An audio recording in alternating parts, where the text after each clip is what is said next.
how to pre-bid on an item in Whatnot before the auction starts. Hey everyone, welcome back to the channel. If you are new here, don't forget to hit the subscribe button and turn on the notification bell to not miss any updates.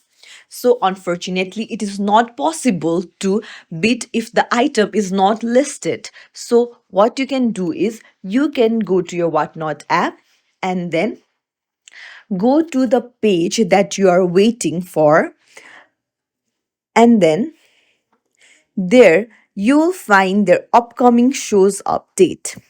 So, you can just bookmark the shows, and then you can receive alert of their shows.